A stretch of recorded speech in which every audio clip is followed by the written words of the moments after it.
back to the most professional sports channel on YouTube. Welcome back to Soul Chair Sports. I'm your host, Zach Zuckerberg Merkel, here with the host today, Aaron. Go and say hi. Hi. All right, please make sure to like and subscribe if you enjoy our content. Other than that, go ahead and get into it. So, in this video, we'll be taking a look at the Minnesota Vikings and their potential offseason plans, including potentially Justin Jefferson being traded? Question mark. It would be crazy. I doubt it, but that is apparently on the table. So, I guess starting off, Aaron, what are your thoughts on Jay Jettas possibly being out of Minnesota? And if so, do you think what do you think's the number one team that should be looking to get him? Not named the Chiefs. We can't afford him. That's what I'm saying. Don't be Yeah. ridiculous. Um, a team with a lot of cap space. I think maybe Tennessee, Tennessee, Tennessee. I don't even know. I don't know. I don't know where. I don't think he can go anywhere. They're in a very weird spot. I think they kind of gonna have to keep him. I don't think there's really anybody that's gonna be able to trade for him and afford his contract. Well, so do You you know, think? Yeah, so you're thinking that the Vikings are willing to pay him what he's wanting then? I okay. Here's the team just to throw it out there: Okay. the Chargers So I heard trade that I heard this one earlier with the today. fifth overall pick for him, Yeah, but I don't know exactly what their cap space looks like. it's bad. I That think. yeah. I don't think it's good. um, but yeah, I think they're just gonna kind of be stuck with him, which is kind of unfortunate, and they're gonna have to figure something out at quarterback. Um, Yeah. because I don't think they can afford both him and Kirk. So the Chargers currently have um, negative $25 million in cap space. Negative $25 million. Yeah, that's the Chargers, not the Vikings. Oh, okay, okay, Yeah, yeah, yeah. So I don't think they're going to be able to trade for Justin Jefferson. Is what I'm saying. yeah. Uh, or at least they could trade for him in theory, I guess. But it would take a lot of wiggling, and then you'd also have to figure out how you're going to pay for him after acquiring him. So, uh, yeah, some other. I mean,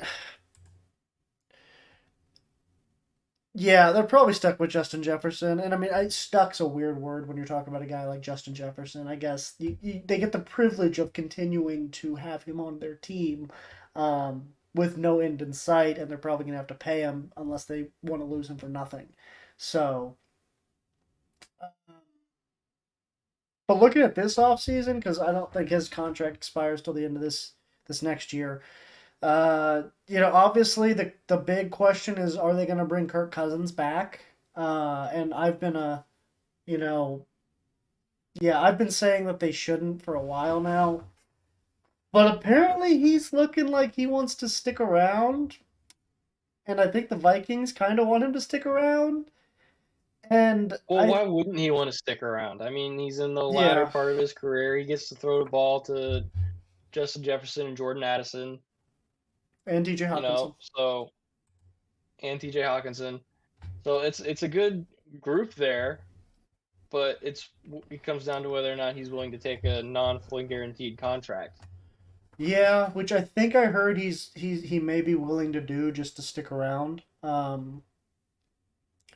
If I was the Vikings, I just wouldn't have any interest in bringing him back, because like, what's the point in bringing him back just to be middle of the road for the next, however long his contract ends up being, and then waste more years on Justin Jefferson's body, yeah, and Jordan Addison and T.J. Hawkinson, who T.J. Hawkinson's already had a couple big injuries.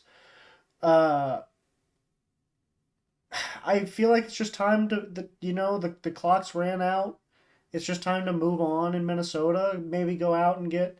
Let's see what are their picks that they got. They got Got 11. So that's like right in The Bo Nix, that's in good Penix, territory. yeah, like if they want to get a quarterback, they can easily get one at 11. Bo Nix, Penix, McCarthy, all three of those guys should be available at 11 for them. You just leave McCarthy. I know. I don't think McCarthy should be the guy either, but I'm just throwing him in there. Um, maybe even if the Patriots are weird, maybe Jaden Daniels is even available somehow. Um, I doubt it, but you don't think so? There's no You way. don't think so? I don't know. I could see the Patriots moving There's no down. way he falls that far. What's the draft order? I mean, you don't think the Patriots trade down? Maybe the Vikings trade up to 3 with the 11 pick. Give them 11 and There's no way Jaden Daniels is available at 6 and the Giants don't take him. the Giants love Daniel Jones. What are you talking about? That's their They're guy. they're over him. That's He's their guy. They paid him more Atlanta. than. There's no way he falls past Atlanta. Okay, I did forget about Atlanta. Atlanta's taking a Well, quarterback. no. What if I'm sorry. Atlanta gets Justin Fields? It doesn't matter. This isn't about that. But um, back to Minnesota. Back to Minnesota. Okay. But yeah, I There's mean, no way Jaden Daniels is available and the Jets don't take him. well, Aaron Rodgers ain't gonna stand for that. Are you kidding me? Just But have him sit behind Aaron Rodgers. he's for not. 2 He doesn't years and like that. He didn't like Jordan Love. He hates Jordan Love. he Um, loves Jordan he Love. hates Cut Jordan that Love. shit. Uh, but assuming the Vikings move on from Minnesota, or the Vikings, assuming the The Vikings move Vikings, on from Minnesota. Where would they go? Norway? Denmark, perhaps? assuming the Vikings move on from Kirk Cousins, you got me all flustered. Um, who do you think's the best quarterback in the draft for them to take? That'll be available. Um, Who are you a fan of? I could conceivably see Penix being there. I think Penix is arguably a top 3 in this draft. I think he's really underrated. Now, granted, he's not as mobile and flashy as Jaden Daniels and Caleb Williams are, but he is pinpoint accurate. He's a great pocket passer, and we saw kind of in the last couple games he was willing and able to run a little bit. So I think I'm really high on Penix. He has fight in him, that's for sure. He never gave up in that national championship game, despite getting crushed all night long. So he's got the heart that I think it would take to lead an NFL team for sure. Um, definitely the heart that'll overcome. I mean, he's got a cannon for an arm, and he's pinpoint accurate, sure. Uh, not the most athletic guy, kind of like you said out there, but he has flashes from time to time.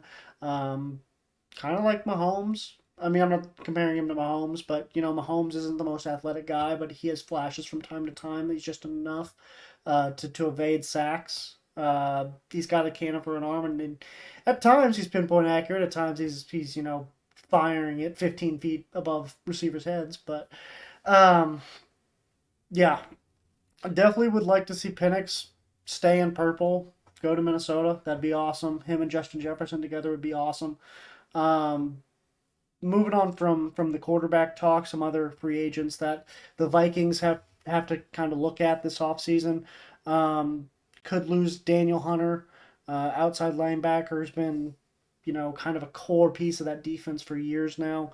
Marcus Davenport, defensive end, Jordan Hicks, inside linebacker, a couple other big defensive pieces for that Vikings team.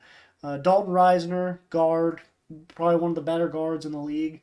Um, Ali Udo, tackle. Don't know much about him, but I'm assuming When you see Udo line up across from you say, "Uh oh." that's, yeah. There you go. That's what I'm talking about, baby. You got the Pastronaut, Joshua Dobbs, who I'm assuming they're going to move on from. He's probably going to Send him to space. yeah, he's probably going to be somewhere else next year. Cam Akers is an interesting one. After acquiring them in a trade from the Rams, he's only 24, about to be 25 years old. Do you think that the Vikings think about bringing Akers back? Um, I mean, we kind of talked about this before. Hmm. Um, if it's not a top three running back in the league, I don't see any point in signing him. I say you just go get someone in the draft. Yeah, but I can't imagine Which is Akers is going to command unfortunate. a lot. Right, but I could see him commanding less than a fifth round running back That's fair. out of Rutgers, you know? True. So, Yeah. um, Toledo. yeah, I could see them bringing him back, but to me, it'd have to be for very little. They've got much more pressing concerns, um, you know, Right. quarterback wise and defensive wise, I would say. Yeah, I mean, a lot of these guys, the big name guys that they could potentially lose this offseason are on the defensive side. The guys I mentioned, Daniel Hunter, Marcus Davenport, Jordan Hicks. They might also lose Anthony Barr, who's been a staple there on the defensive side in Minnesota for a while now. So definitely a lot of guys that Yeah, they but gotta. Jordan Hicks and Anthony Barr, they're older. This is They are, yeah, they're on the wrong side of 30. Um, you might be looking to replace them anyway. right. So those two probably out the door, you'd assume. Daniel Hunter, I'd imagine they have, and Marcus Davenport for that matter. I'd imagine they definitely look at bringing those two back. Uh, but yeah, it'll be interesting. I definitely think they could look at maybe improving the secondary on the defensive side this offseason. Um, maybe also improve that offensive line, or if they're planning on bringing Kirk Cousins back, or especially if they're planning on drafting a guy, you got to make sure that you keep that rookie clean for as long as you can. Don't put any mileage on him that you don't need to. So it'll be interesting. What are kind of your final thoughts on the Vikings offseason plans? Uh, I mean, they've got some cap space, but um I definitely look quarterback in the draft, and then I'd look um obviously work on getting that deal with Justin Jefferson done, and then whatever Yeah. money you've got left, I'd put that towards kind of the defense. Okay. Well, unless you got anything else, I think that'll do it for this episode of the most unprofessional sports channel on YouTube, Skol Share Sports. I'm your host, Zach Zuckerberg Burkle, here with the host today, Aaron. Go and say bye. Bye. All right, please make sure to like and subscribe if you enjoyed this. Other than that, deuces.